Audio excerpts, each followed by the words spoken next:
Hello साथियों, स्वागत है आप सभी का फिर से आपकी अपनी ऑनलाइन क्लास में। और हम लोग आज एक नए टॉपिक को शुरुआत करने जा रहे हैं।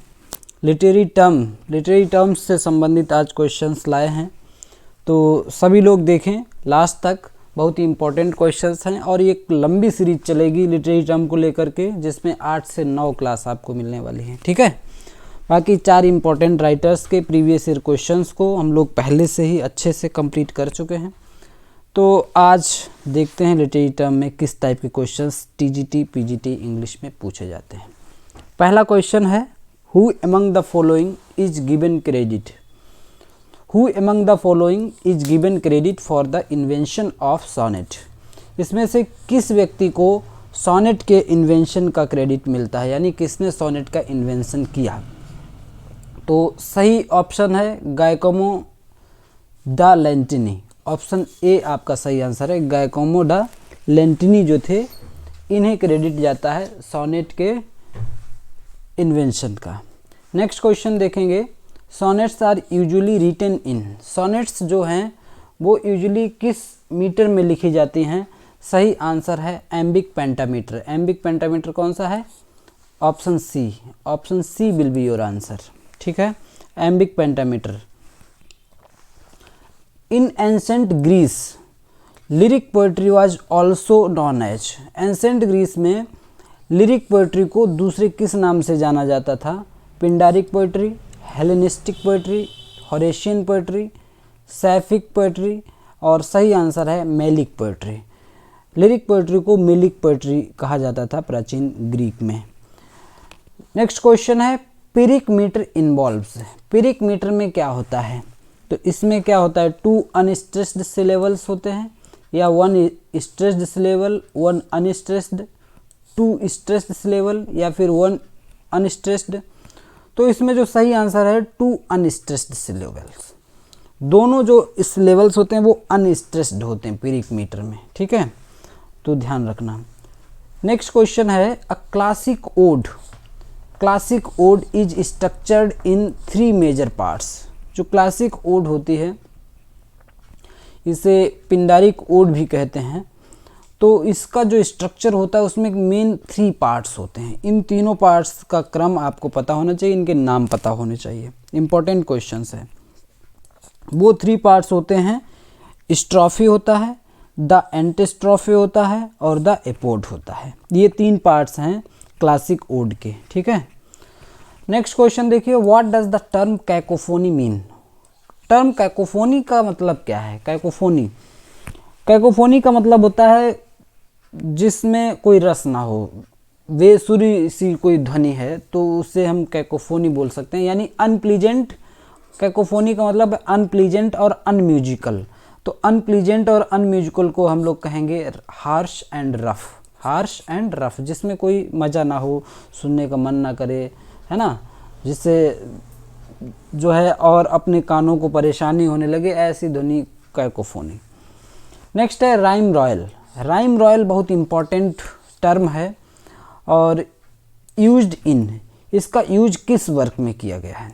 इसका जो यूज है वो कैंटरबरी टेल्स में जोफ्री चासर ने किया है ना, और जोफ्री चासर ने ही इन्वेंशन भी किया था। राइम रॉयल के जो फादर हैं वो जोफ्री चासर ही हैं, और इनकी कैंटरबरी टेल्स बहुत इम्पॉर्टेंट वर्क है, आपने पढ़ा होगा, नहीं तो इसकी स्टोरी सुनना।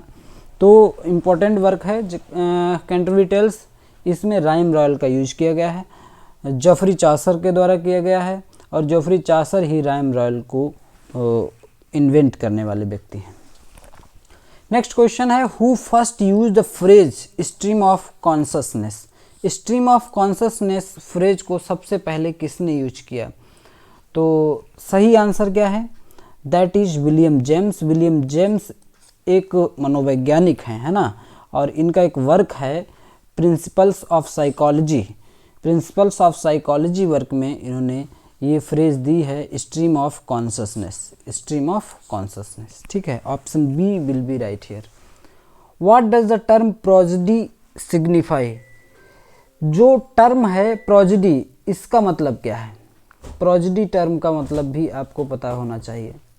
ठीक है, प्रोजेडी का मतलब होता है, इसे हिंदी में कहेंगे हम लोग छंद विधान, छंद शास्त्र, है ना। तो study of showing the relation between words, dictionary marking, sense drawn, systematic study of versification. Option D सही हो जाएगा, सिस्टमेटिक स्टडी ऑफ वर्सिफिकेशन कहते हैं। वर्सिफिकेशन का मतलब होता है वही छंद का ज्ञान, और उसकी सिस्टमेटिक स्टडी करने को प्रोजेडी कहते हैं, ठीक है। नेक्स्ट क्वेश्चन देखिए, द टर्म डिक्शन, डिक्शन जो टर्म है इसका मतलब क्या है। डिक्शन का मतलब है the choice and arrangement of words. Diction का मतलब क्या है, चॉइस एंड, डिक्शन संबंध है इसका शब्दों से। जब कोई कवि अपनी पोएम में या कोई भी राइटर है अपने वर्क में शब्दों का चयन करता है तो वो क्या है, वो डिक्शन कहा जाता है, डिक्शन, ठीक है। शब्द कैसे रखने हैं, चयनित शब्दों का यूज डिक्शन के कैटेगरी में आता है। Mystery place were based on, जो मिस्ट्री प्लेस थे ये किस पर आधारित हुआ करते थे, तो ये stories from the Bible, Bible की स्टोरीज से इनका सब्जेक्ट लिया जाता था मिस्ट्री प्लेस का, ठीक है। रहस्यमयी कहानियाँ दिखाई जाती थी। और चैनल को सब्सक्राइब सभी लोग कर लें जो भी लोग नए हैं। और अगला क्वेश्चन देखेंगे, expressionism was a revolt against. Expressionism एक रिवोल्ट था जो कि नेचुरलिज्म के अगेंस्ट था, ठीक है, नेचुरलिज्म के अगेंस्ट था ये आपका एक रिवोल्ट, ठीक है, लिटरेरी रिवोल्ट है। नेक्स्ट है the literary term used to indicate the particular type of writing is called. एक लिटरेरी टर्म जो पर्टिकुलर टाइप ऑफ राइटिंग, यानी पर्टिकुलर टाइप राइटिंग का टाइप बताता है, उसके लिए कौन सा टर्म यूज होता है। तो मेटाफर तो एक फिगर ऑफ स्पीच है, सिंबोलिज्म एक टर्म है, लिटरेरी टर्म, क्लिच, इसका जो सही आंसर है वो है जॉनर। जॉनर बताता है कि कोई भी वर्क है वो पर्टिकुलर किस टाइप का है, यानी वो आपका कॉमेडी है, ट्रेजिडी है, पोयम है, लिरिक है, सोनेट है, क्या है, तो जॉनर होता है पर्टिकुलर टाइप ऑफ राइटिंग, है ना, इसे कहते हैं जॉनर। नेक्स्ट क्वेश्चन है, what is the meaning of hamartia. Hamartia का मीनिंग क्या है। As used by Aristotle in his theory of tragedy. Aristotle ने अपनी थ्योरी ऑफ ट्रेजिडी में जो ट्रेजिडी की थ्योरी बताई है उसमें शब्द हेमर्सिया यूज किया है। तो हेमर्सिया को उन्होंने किस तरीके से एक्सप्लेन किया है।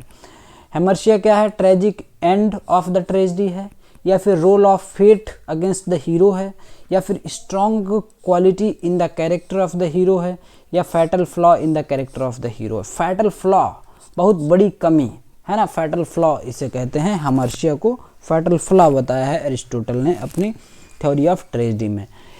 फैटल फ्लॉ का मतलब कोई एक बहुत बड़ी कमी होती है हीरो के कैरेक्टर में जिसकी वजह से ट्रेजिडी होती है, ठीक है। जैसे हैमलेट का भी एक फैटल फ्लॉ है, अथेलो का भी है ना, किंग लियर का भी है। ये फैटल फ्लॉज पर आपको अलग से क्लास मिलेगी किस ट्रेजिडी में कौन सा फैटल फ्लॉ है, ठीक है, जिसकी वजह से उस व्यक्ति का या अन्य कैरेक्टर्स का सभी का ट्रेजिक एंड होता है। नेक्स्ट क्वेश्चन देखेंगे, to which poet does the following phrase apply. किस पोएट के लिए ये फ्रेज अप्लाई होती है। तो सही आंसर क्या हो जाएगा, विलिंग सस्पेंशन ऑफ डिसबिलीफ। ये फ्रेज किसने बोली है, किसने लिखी है, विलिंग सस्पेंशन ऑफ डिसबिलीफ। जानबूझ करके डिसबिलीफ है, जो चीज़ सही नहीं है ना। विलिंग सस्पेंशन, सस्पेंशन का मतलब होता है सस्पेंड कर देना।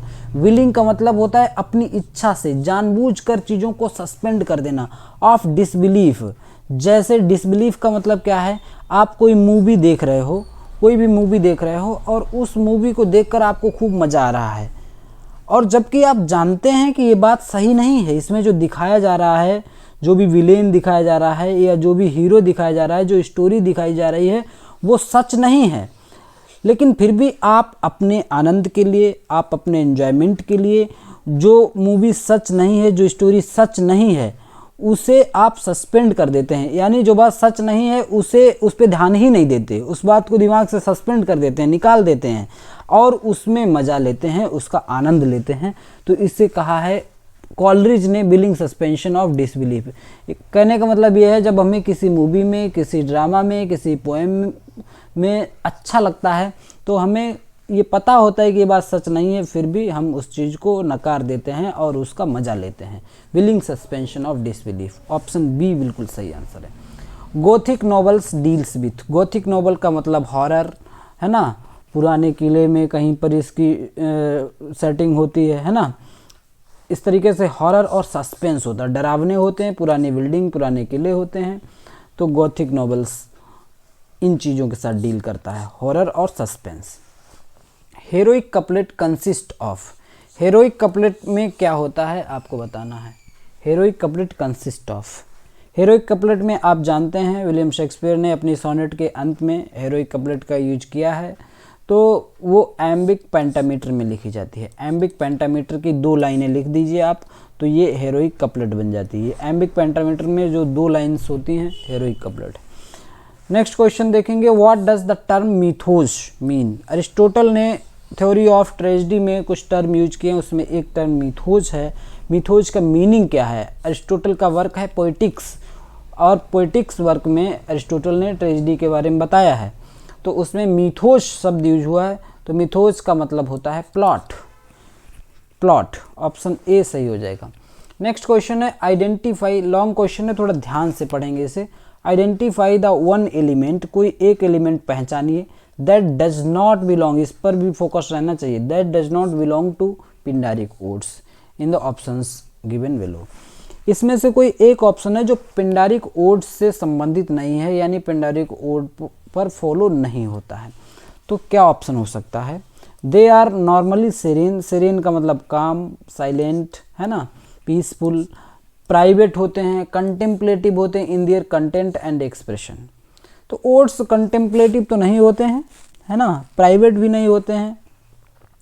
चलिए देखते हैं। They follow a very regular 3 part structure of strophe, antistrophe and epode. आपको बताया था क्लासिकल ओड में 3 पार्ट होते हैं, स्ट्रोफे, एंटिस्ट्रोफे एंड एपोड। तो ये वाला ऑप्शन तो सही है। दूसरा क्या है, they are full of digression and leaping transition from topic to topic, transition होता रहता है टॉपिक टू टॉपिक, ये बात भी सही है। अगला क्या है, दे डील विथ पॉलिटिकल, इसमें पॉलिटिकल विषय भी आ सकते हैं और रिलीजियस बातें भी आ सकते हैं, बिल्कुल सही है। अगला क्वेश्चन, अगला ऑप्शन है they are full of allusions और direct references to myths and thus akin to epics. Epic की तरह ही बनावट इसकी होती है, इसमें बहुत सारे एल्यूजन होते हैं, डायरेक्ट रेफरेंस होते हैं प्लॉट से संबंधित। तो ऑप्शन ई भी सही है। जो फॉलो नहीं होता है, जो संबंधित नहीं है पिंडारिक ओड से, वो ऑप्शन ए है, और ऑप्शन ए आपका उत्तर हो जाएगा। ठीक है, ऑप्शन ए। बाकी चीज़ें सभी सही हैं पिंडारिक ओड या क्लासिकल ओड को लेकर के। ठीक है।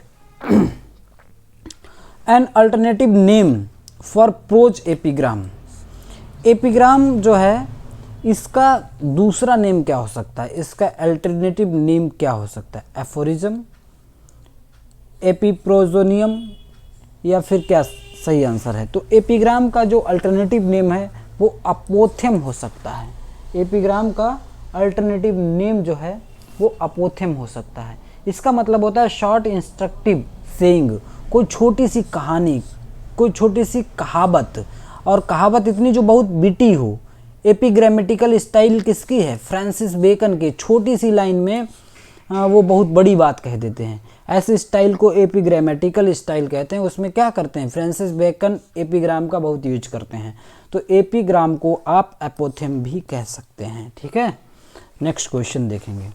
अ वर्क विच यूजेज मॉकरी, ऐसा कोई वर्क जिसमें मॉकरी का यूज हो और एग्जेजरेशन हो, टू क्रिटिसाइज एब्सर्डिटी, कोई गलत काम को या किसी कमजोरी को क्रिटिसाइज कर रहे हो मॉकरी का यूज करके, मजाक उड़ा करके, और एग्जेजरेशन का मतलब बहुत बढ़ा चढ़ा के कोई बात कह करके।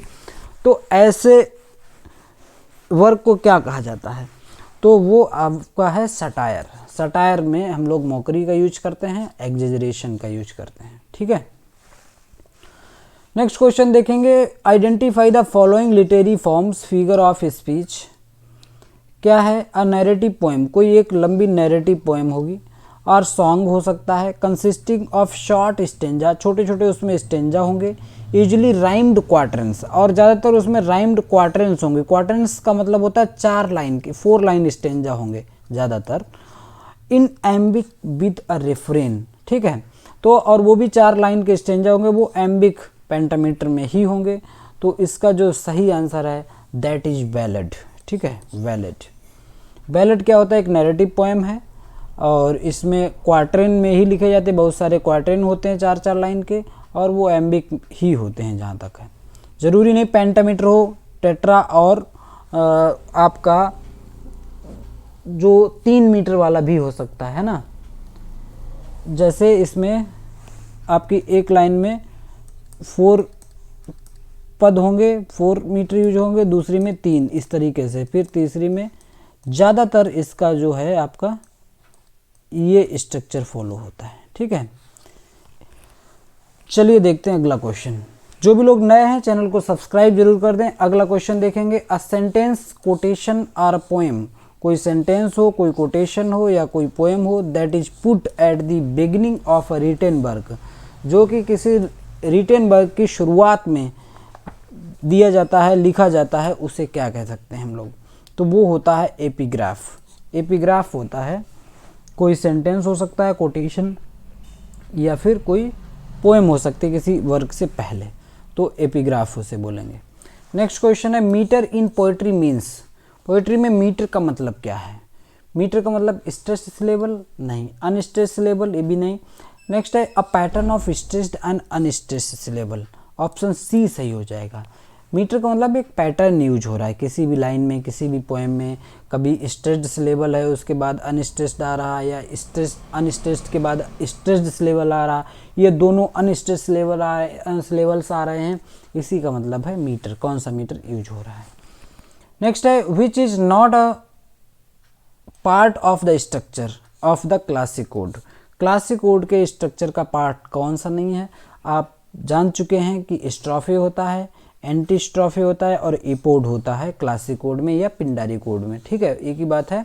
तो इन दोनों कोड में स्ट्रोफे मिलेगा, एंटी स्ट्रोफे मिलेगा और एपोड मिलेगा, एकलॉग नहीं होता है, यही इसका आंसर हो जाएगा। Which of the following is not an element of drama. कौन सा इसमें से ड्रामा का एलिमेंट नहीं है? ड्रामा में कौन सी चीज़ नहीं पाई जाती है? तो ड्रामा में स्टेज क्राफ्ट होता है, स्टेज क्राफ्ट का ध्यान रखा जाता है, ठीक है। फीडबैक नहीं होता ड्रामा में, कैरेक्टर होते हैं, डायलॉग होते हैं। तो ऑप्शन बी आपका आंसर हो जाएगा, फीडबैक, ठीक है, क्योंकि ड्रामा में फीडबैक नहीं होता है। नेक्स्ट क्वेश्चन है, नेचुरलिज्म इज द आइडिया और बिलीफ दैट। नेचुरलिज्म एक ऐसा विचार है जो ये विश्वास करता है क्या? Only natural laws and forces operate in the world. केवल नेचुरल लॉज और फोर्सेस ही काम करती हैं वर्ल्ड में। नेचुरलिज्म ऐसी बात मानता है। ये बात तो बिल्कुल सही है, तो ये ऑप्शन आपका हो सकता है, ध्यान रखेंगे। बाकी ऑप्शन भी पढ़ लेते हैं। ओनली स्पिरिचुअल लॉज, नेचुरलिज्म में ये बात गलत है। ओनली सुपर नेचुरल लॉज, ये भी चीज़ गलत है। That neither natural laws nor spiritual laws, तो ये दोनों में से कोई नहीं।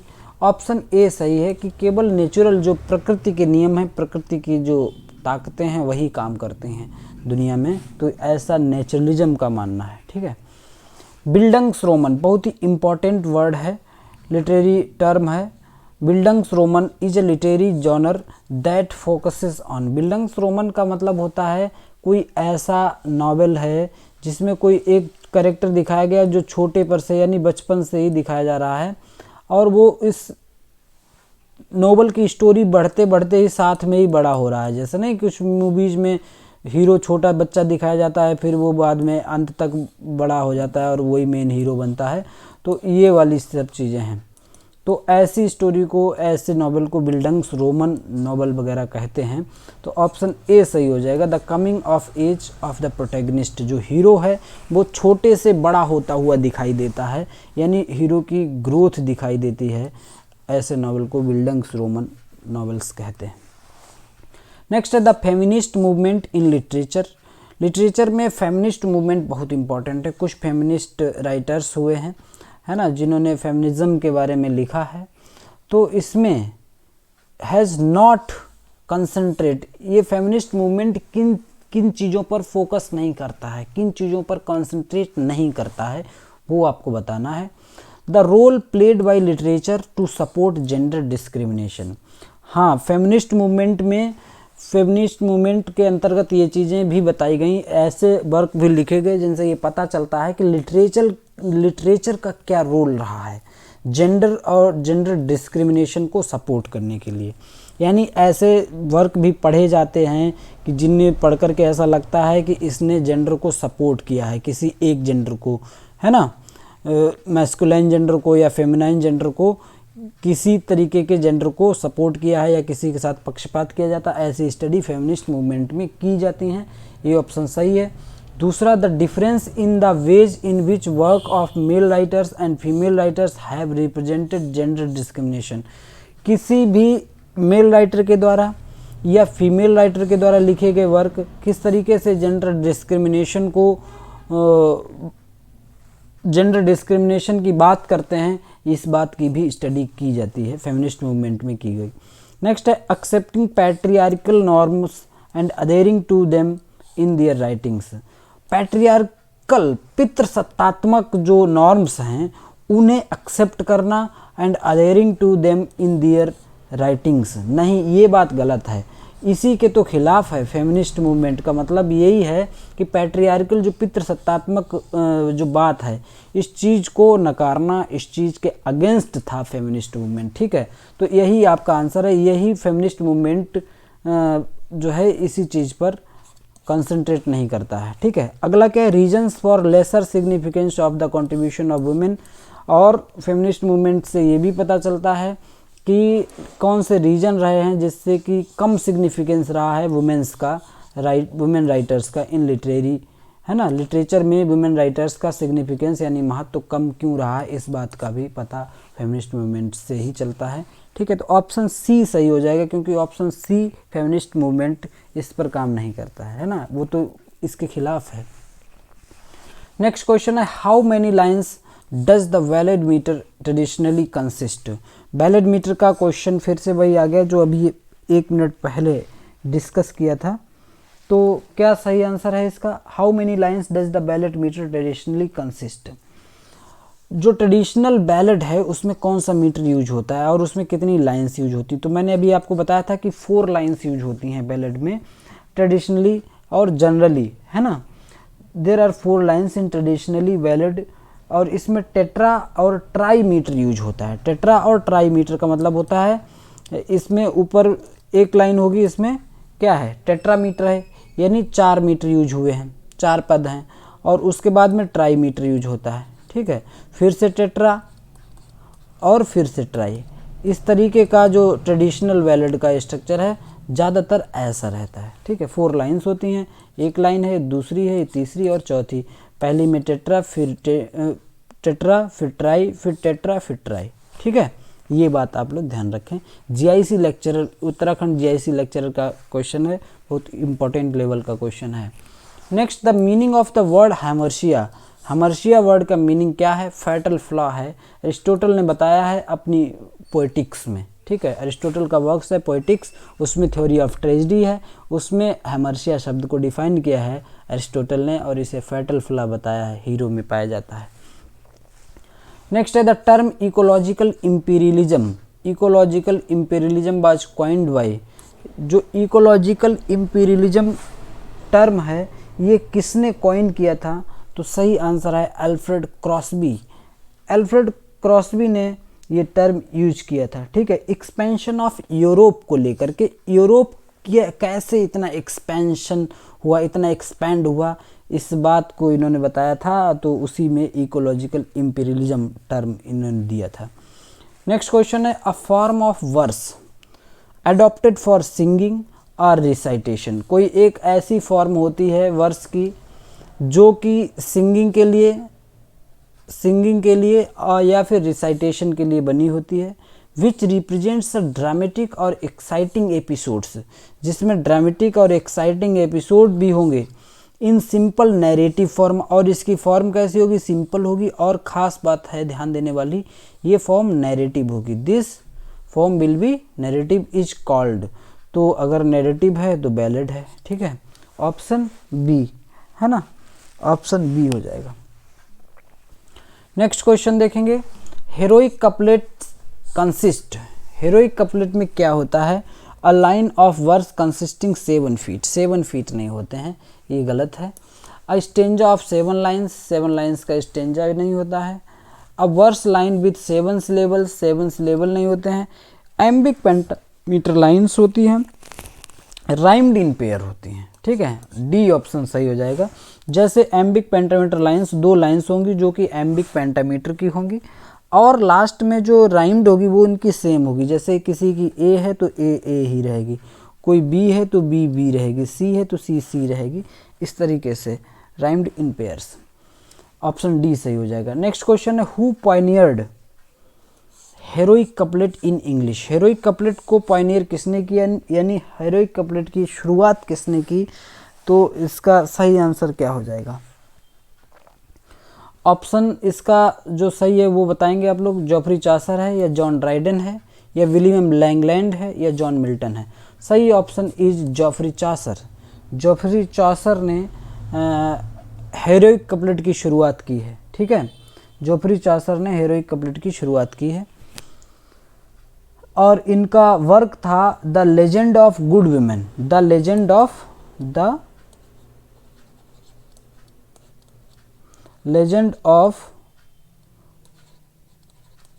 Good women. इस वर्क में इन्होंने हेरोइक कपलेट को यूज किया पहली बार, और इसीलिए जॉफ्री चासर ने, उसके बाद इन्होंने और भी कई वर्क में यूज किया है।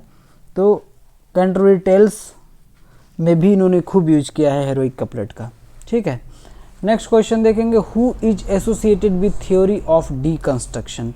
डीकंस्ट्रक्शन की थ्योरी किसने दी है, तो जैकस डेरिडा इसके लिए जाने जाते हैं। ऑप्शन डी सही हो जाएगा। लिटरेरी टर्म की ये पहली क्लास थी दोस्तों। आज की क्लास के सारे क्वेश्चंस हम लोगों ने कर लिए हैं। मिलेंगे लिटरेरी क्लास की दूसरी क्लास में, और लिटरेरी टर्म्स पर कम से कम 8 से 9 क्लासेस आपको मिलने वाली हैं। तो इसीलिए पूरे पेशेंस के साथ चैनल पर बने रहिए, चैनल को सब्सक्राइब कीजिए और वीडियो को लाइक ज़रूर किया करिए, जिससे कि यूट्यूब भी और लोगों के पास भेजेगा तो आपकी कम्युनिटी जल्दी से ही बिल्ड होगी, ठीक है। मिलते हैं अगली क्लास में। Till then keep learning and keep watching. Thank you.